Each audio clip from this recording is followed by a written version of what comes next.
आपद तथा विपद कहिले सूचना दिएर आउँदैन।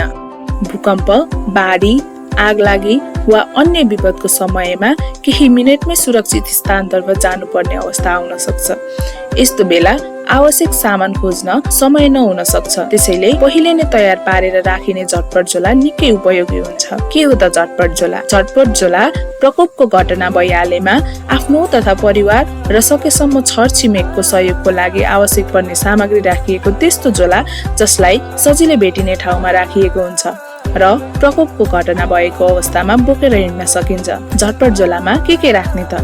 झटपट झोलामा पिउने पानी र केही प्याकेट सुक्खा खानेकुरा, प्राथमिक उपचार सामग्री र नियमित औषधि, टर्च लाइट र अतिरिक्त ब्याट्री, मोबाइल चार्जर वा पावर बैंक, मास्क, सेनिटाइजर र व्यक्तिगत सरसफाइका सामग्री, आवश्यक कागजात जस्तै नागरिकता, जग्गाको पूर्जा, पासपोर्ट आदि र केही नगद, सिडी र सानो रेडियो, अतिरिक्त कपडा वा आवश्यक व्यक्तिगत सामान। झटपट झोलालाई कहाँ राख्ने? झटपट झोलालाई सजिलै भेटिने र छिटो बोकेर हिँड्न सकिने ठाउँमा राख्नुपर्छ। परिवारका प्रत्येक सदस्यको आवश्यकता अनुसार यसको सामग्री तयार गर्नु अझ प्रभावकारी हुन्छ। आज एउटा झटपट झोला तयार गरौँ र आफू तथा आफ्नो परिवारलाई आपतकालका लागि तयार राखौँ। विपद अनिश्चित छ, तयारी निश्चित बनाऊ।